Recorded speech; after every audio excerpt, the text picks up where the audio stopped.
All right, 9:10. So, good morning, everybody. Good morning to everyone tuning in today, whether it be our Instagram live chat, our Facebook live chat, or our YouTube channel. Good morning. My name is Tommy McCoy. I'm the co-founder and CEO of HaulShare. HaulShare is a marketplace where we connect haulers and people needing junk removal services. And we operate here in the Northern Virginia area, and we're vastly expanding. So if you're looking to join an interesting and fun startup, feel free to jump on in and talk to us. So today, for our Founder Friday, we're going to be talking about product offering. Okay, what you should sell. What exactly the type of business model you want, the type of business you want to be in, what product line you want to sell, and if you're doing the right thing or if you're wasting your time doing the right thing. And that's a critical question because a lot of times we can get good at doing the wrong things, right? So we're going to talk about this for, however long usually these things are about 30 minutes or so, but we can go on as long as you guys want, as long as you guys have questions. I'm free until probably like 10:15 today. So we have plenty of time to have this discussion. And I know, Abneet, this is something that would really hit home for you. So if you do have any questions, feel free to ask me. I will do as much as I possibly can to answer all the questions for you. So today, again, we're going to be talking about your product offering, what you should sell, and why is this important? Okay, why is this important? To figure out what you should be selling and figuring out what business you want to do, right? Because a lot of times we want to be in business, right? We have these grand ideas of being in business and these grand ideas of doing something really cool, but we don't really know what to do, right? How many times have you talked to someone maybe they have these aspirations to be a business owner and to work with this great team and make a bunch of money and sell a bunch of product, but they don't really know what to do or what to sell, right? So that's what this discussion is going to be about today. It's going to be about how do you identify what your actual product is? How do you identify what you want to do, right? How do you position yourself in the marketplace to sell your product, to actually grow your business, right? So all of these conversations that I typically have, I know Abby's a little bit more technical, Whitney is a little bit more brand, I'm more business operational. So whenever you guys jump on when I talk, you're really going to learn about how to run your business, how to actually grow your business. Because if you're in a startup, the only important thing about business, the only important aspect about your business is growth, right? Is growing as fast as you possibly can, and tracking that growth and see how fast you're growing week over week, month over month, year over year, right? So product offering, okay? So if you guys are taking notes, write this down. Product offering, okay? What you should sell. That's what we're talking about today. What you should sell. So I'm gonna start off by telling you guys a story. I was in Las Vegas in I think it was like 2016, 2017, maybe even 2015. I don't know. I was out in Las Vegas. I was visiting my sister. And we were at dinner with a bunch of different business people, and one thing I do remember was that one table ordered like this really big large piece of steak, and I think it was I don't even know what the ounces were, but it was probably the size of like a small table. So I think it was at the Luxor Casino too. So anyways, we were sitting down, and we were talking to a lot of different people, a lot of different business people. And one of the people that were sitting at the table owned a really big, huge business, right? I know everyone that was there was like moderately successful, but this guy, I believe, was making maybe like $800,000 a week or something like that. So like a huge astronomical number. So obviously I was interested because, this is before I started HaulShare. I had been in business ventures before. I'd made a little bit of money, but nothing significant, nothing the scale of that. So I was interested. I was tuned in to literally every word this guy was saying.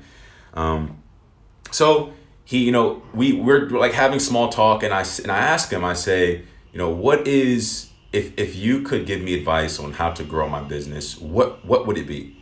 Right? How would I run my business? Who would I have in my business? What aspects of the business do I need to get right in order to sell my product and grow my business? And I will never forget what he told me. He goes, Tommy, you have to realize that a lot of business owners sell the wrong product. And I was thinking to myself, I was like, okay, they're in business and they're thinking that they're They're doing the right thing by selling their product, but are they really selling the right product? And it sounds kind of counterintuitive when you think about it, because I wouldn't, everyone knows how often businesses fail, right? So I was thinking like, okay, if this person is in business, wouldn't it make sense that they're selling the right product? And so that's logically thinking, but a lot of things about business are counterintuitive. So he was saying a lot of business owners fail to sell the right product, right? And we're going to go over and through what that means throughout this discussion today. So he says you have to make sure that you're in the right business. Okay, number one, make sure that you are in the right business. All right, and right is different for everyone, guys. Like it depends on, it's subjective. It depends on what you enjoy doing. I know there's a lot of cliches around being in the right business. Sometimes people are like, do something that you would do if you weren't getting paid to do it, right? Something along the lines of that. We all understand that, but does that necessarily mean that it's the right thing for you to be doing, right? So he then followed up by saying this, and this is what I want you guys to take home today. This is what I want you guys to understand, okay? Once you find out what product that you're actually in, and it can be a number of different things, guys. We're in a world where you literally can do anything and find a market for it and grow your business out. So this is what he told me directly. He said, once you find out when you're in the right business, this is how huge businesses grow. This is how I grew my business to 7 figures or whatever he's doing at this point now per month. And he said, what you have to do is sell one product over and over again at ever decreasing margins. Okay. In addition, what the network effect added to it. And I'll explain what the network effect is. So, but let me repeat that one more time. He says, sell one product. Okay, one, over and over again at ever decreasing margins. Okay, so write that down, guys. That is the foundation of what we're going to be talking about today. Is how do you, one, identify what your market is, identify what your product or what you want to sell. Okay, and once you figure that out, here is the key. Now, there is no magic. There's no one, magic pill or magic saying or magic thing that you can do to grow your business out. But this is like across the board, foundationally, one of the most powerful things that you can do with your business is understand this concept. Okay. It's having one product, right? And we can take we can take a lot of examples, right? We'll extrapolate this idea out, but it's to take one product, okay? Sell that one product over and over and over again at ever decreasing margins. Okay. But so what does that mean? What does that mean, right? Ever decreasing margins, right? It means that when you have your product, right, and you initially build your product, there's something called the front-loaded business model, right? Where you put a lot of energy, a lot of effort, a lot of financing and human capital, sweat equity, all this stuff. You put all this energy into building the product initially, okay? And then over time, you sell it for ever decreasing cost, right? So for example, WhatsApp, let's give WhatsApp for example. They're in the WhatsApp and Facebook and Instagram. They're all in the news right now because they're trying to break up the company.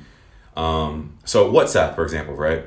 WhatsApp, I think, only had 33 developers at their peak, right? Before they were acquired by Facebook, which is incredible, right?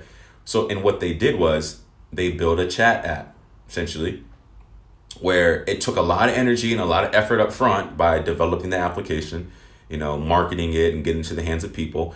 But over time, the margins decreased and they created more value for the company. The company became more profitable because over time, you no longer have to put all that energy into developing the product. You just, at that point, have to maintenance it, manage it, and obviously provide support for people when they need it. So, that's one example for it. But if you can think about, right, if you're starting to think about your idea and what you want to do, that is the foundational core element about your business model that you must get right. Okay, because you cannot do a bunch of different things, guys. Like this world is way too complicated.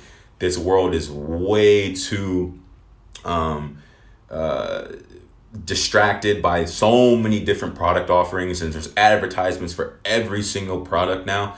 You cannot do so many different things, right? My grandfather used to always tell me, he used to say, Tommy, a man that chases two rabbits catches none, right? And it's so true. You literally cannot do multiple things and then think that you're going to be successful at it. Now you might be okay at it, right? But our plan, me and you, our plan is not to just have an average business. Our plan is to have a multi-million-dollar business, okay?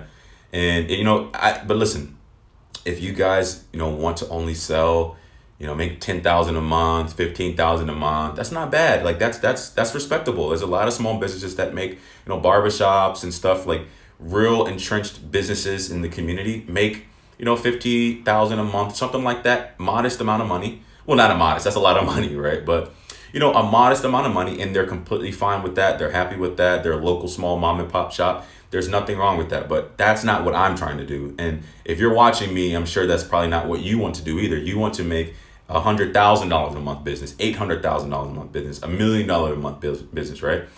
And it starts with this. It starts with understanding what your product is, right? Figure out what your product is. We'll discuss that a little bit later. And then when you figure that out, okay, it's literally all you have to do. Figure it out and then sell it over and over and over again, and find ways to sell it cheaper every single month, every single year, right? Whether that is, if you're, I know if one of my friends, she sells head wraps, right? And she sources her product from offshore, somewhere abroad, and it's obviously it's expensive to source your products abroad, right? But it's also expensive to source it here. So one of the ways that she's we're helping her develop her product and decrease her margins is finding a way to bring in the product or develop the product from somewhere else where the labor is a little bit cheaper and the cost is a little bit cheaper, so she can make more money per sale, right? So figuring out and creating unique ways to decrease your margins over time by selling the same product, that's how you grow a big business, guys. That is one of the most foundational elements that I've ever learned in business. And I didn't go to business school, right? This is just me reading books on really smart people and having mentors and having friendships with people that are willing to give me the advice. And this is what I'm trying to share with you guys, is that it's possible, but you got to have the right elements, okay? You got to have the right techniques and the right strategies on how to grow your business, okay? So number one, figure out what product and what industry you want to be in, and I'll give you a great story on how you can do that. And number two, once you find out what your product is, figure out a way to decrease your costs and decrease your margins over time so that your business can be more profitable, okay? So once you have that, right? Well, let's have a thought experiment, okay? So Anit, you said you wanted to start a architectural firm or some sort of design firm, right? On a scale of 1 to 10, okay, I want you to rate how effective that business model is at what we just talked about, right? Okay. Do you have your product? All right. And number two, rate if you can over time decrease your margins, right, by selling the same product. Can you give me a quick example on how you can do that? If not, we can go on to somebody else, or Al, I'm not sure if whoever's still watching, but how do you do that? Can you give me an example of how you can decrease your cost over time by selling the same exact product? I'll give you guys maybe a couple of minutes or so to think that up. All right, so the question is, rate your business, and you don't have to respond to this. You can just be thinking inside your head, or writing it down somewhere. You don't have to necessarily respond, but I want you to think about that. I want you to grasp that concept. Is what I'm doing, the business that I'm in, can I sell one product and decrease the margins of that product over time? Think about it. Well, if you can't, I'll give you an example with HaulShare, right? So, and early on with HaulShare, I knew, because my parents were in the waste management industry, I knew that I did not want to have employees that were my labor force, right? We obviously don't have to have employees, but I did not want to fire and hire and leverage myself up with banks to go out and purchase equipment and have all this huge staff of people that are going out and fulfilling our junk removal request, right? I knew I did not want to be in that business. And I also knew that I wanted my business to run off technology where I could front load it, right? Where we can, me and Abby, we could put all of our effort up front and build the product, build the application out.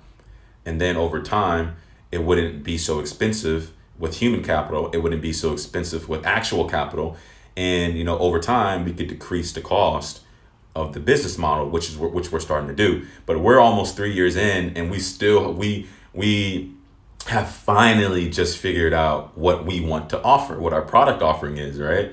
So it's a interesting thing. Like, you can be in business for a while and you can be making money and you still not know what your product is or what you really want to offer. And we just figured that out. So, but I knew going in that I wanted to have a business where I can do that exact thing we just mentioned, where it's, we can front load the business, put a lot of effort in up front initially, and then over time, we can slowly become more profitable by decreasing our margins, right? And that's exactly what we're doing. And we hope to have $100 million valuation, $200 million valuation at some point in the future, and then get acquired at that point. And then for whoever's here watching, we're going to go on a really dope ass trip because that would be, in my mind, a success for us. So once you understand that, right, front load business model effect, right, try to be in a business where you can front load it, right, where the cost goes down over time.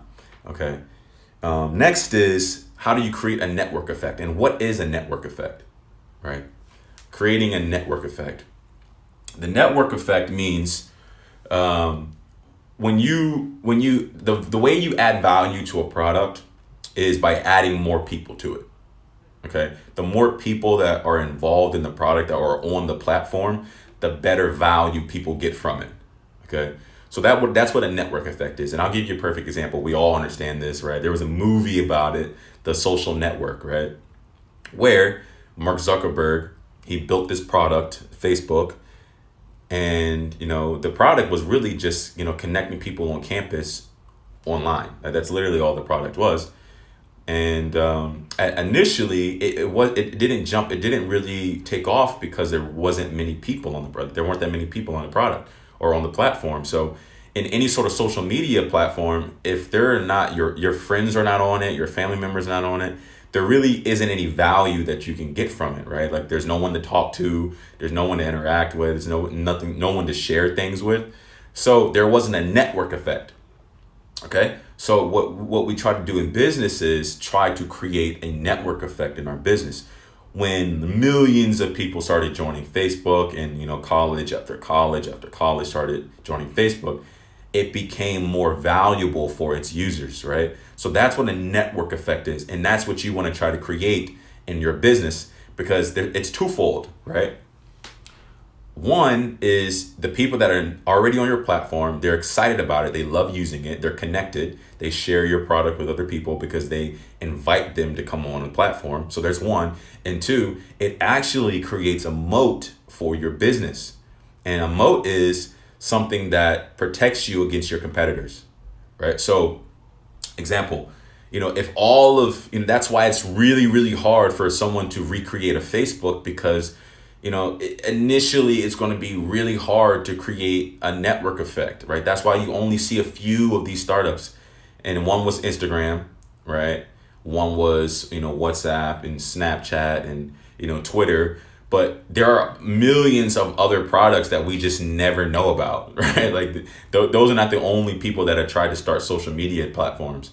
There are tons, like there's hundreds, there's maybe even thousands. There's one new one called Clubhouse that's kind of taken off. Not really sure where that's going to go, but that's why it's really hard to compete with a Facebook or Instagram or a Twitter, because it's hard to create the network effect. It's hard to get a lot of people on it to see it as valuable so that they can share it, right? And then when they do, there's also an issue of okay, we have people on here now, but how do we keep them on here? And also, how do we stop our competitors from copying what we're doing? Because they have way bigger budgets that they can just either buy. One good thing would be to acquire them, or they could just build a competing product, get it out to market it a lot better, run more ads to it, drive network effect to the platform, and then essentially you're out of business, right? So, but there's a positive side of that, guys. Is that if you can create a network effect in your business, it will entrench your customers. It will entrench your users. And again, it will create that moat for your competitors to come in. Because again, if I were to start a business today, it definitely wouldn't be a social media platform because so many people are on Instagram now. How would I create a network effect to drive enough value to get people on the platform, right? It's a really complicated thing to do. That's why you don't really see many of these companies survive or take off, because it's extremely difficult. Facebook, Instagram, Snapchat, and Twitter, the big four, they really have that network effect going for them. And it's difficult for these small companies. And that doesn't mean that it's stopping people from trying. I'm sure there's a lot of people that are trying right now. And I'm sure there will be someone successful in the future at it, but it's going to be in a different way, right? We all understand that. So, number one, again, I'm going to continue to repeat this because you got to drive this home. You got to take notes. Don't be humble, okay? Take notes. Number one, figure out what product and industry that you want to sell, right? Even if you're selling something right now, that may not be the best product, right? Figure out what product it is that you want to sell.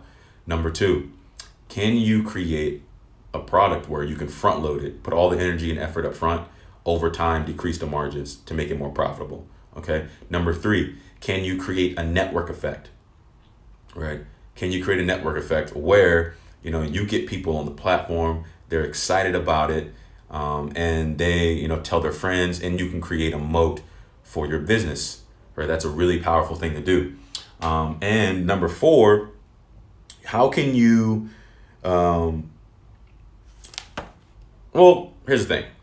You don't necessarily have to have a social aspect to the business, but how do you create that social aspect of your business, right? And this is a story that I wanted to tell you guys about it. I know we only got maybe 7 or so more minutes, 8 minutes. So let's make this quick. So again, number one, how do you find the right product that you want to be in, or that you want to do? And this is, I wanted to save this conversation for last because I think people may have the most questions. And again, this is not just for Instagram Lives, not just for Facebook. This is also for our YouTube channels. This is also for our internal people who were our internal customers. So, well, not internal customers, our internal employees over time. So we're creating this with foresight so that over time you guys can know, how much time and effort we dedicated into building this for you. So anyways, what do you do, right? That's the question. How do people come to me all the time and they say, Tommy, I want to be in business, but I don't know what to do. I don't know what business to be in. I don't know what product to sell. Okay. And I was telling one of my partners the other day, Whitney, I said, the easiest way to figure out what you want to do, or one of the best ways to figure out what you want to do, is make your mess your message. Okay. And that's something that you should not only write down, but kind of keep that as a mental framework throughout the course of your life, is make your mess your message. And I heard this from one of my favorite preachers of all time, T.D. Jakes. And he said, it's important to make your mess your message, right? What does that mean, right? So if you're starting a business, or you're interested in starting a business, here's how you find out what your ideas are going to be, okay? Whatever issue or problem you have or failure you've had in life, use that mess as your message, right? Use that mess as your business, okay? Because if there's one thing that we all can connect with, right, is someone's problem, right? Not everybody, some people are sociopaths and they don't have any empathy for people, but in most cases, people operate under a lot of empathy, right? They have a lot of empathy.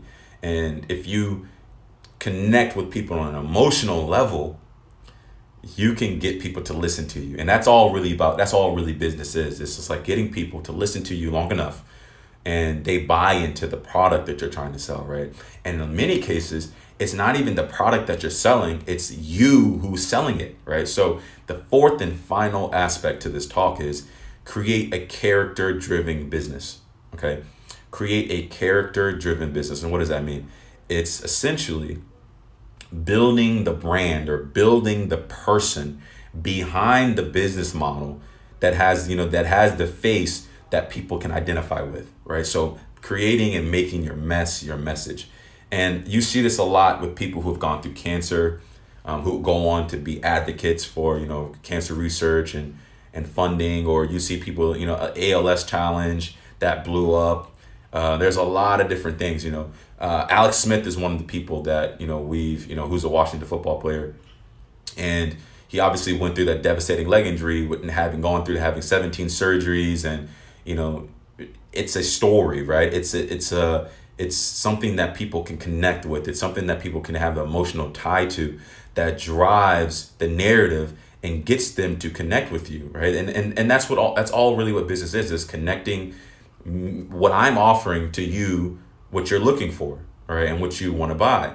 So if you could think about it, a lot of successful businesses use this model. And I can give you an example of one who didn't, and they decided, okay, our competitors are really successful doing this, let's try to do this, right? And one of the main examples I can think of is Apple, right? Where Steve Jobs was that character, right? He was initially, I know over time, towards the end of his life, people thought he was a little bit crazy, but he initially was one of the most powerful people to be in the presence of. He was amazing. He was intelligent. He was witty. He was quirky and eccentric, and people love that about him, right? He even today, like, if you think of it, anyone who works at Apple, anyone who buys Apple products, they are like truly invested into being inside that ecosystem, right? And they look at Steve Jobs almost like they look at Jesus, right? Like, he's like one of those people that really embody that character-driven business model. And I think it's important not just for huge companies and corporations and startups, but look for local businesses, right? Tell your story, tell your narrative, tell people why you're doing what you're doing. Tell them the story of where you came from and where you want to go, and be humble about it. Tell where you failed, right? Everyone wants to know. Everyone loves hearing a story of someone overcoming some adversity, right? So that's what's amazing about the human species. It's like, we can always connect on a different level. And I think it's important that you do that with your business, because a lot of times, people want to buy from a business or service because they connect with the person who's selling it. And that's why, guys, if you think about it, Coca-Cola, AT&T or Nike, whoever, the biggest firms on the planet spend billions of dollars in influencer marketing, right? That's why they want Beyonce to drink a Pepsi. That's why they want LeBron James to wear Nike. That's why they want, Tiger Woods to wear Nike, or whoever, to market these products, because they know that if they can get you to connect with the person wearing the product, you're more likely to buy the product. And it sounds it sounds obvious, right? It sounds like, oh yeah, of course. Like, if my favorite athlete or my favorite author is promoting this product, of course I'll buy. I'll be interested in it, because if they think it's interesting and I like them, maybe I'll find it interesting, right? Because we have so much in common. You think that that's like obvious, but it's really not, right? And it's a master plan in order to do that. And it's really because they understand this concept of a character-driven business model, right? Of a way to get people engaged, get people enjoying, and get people loving what their product is.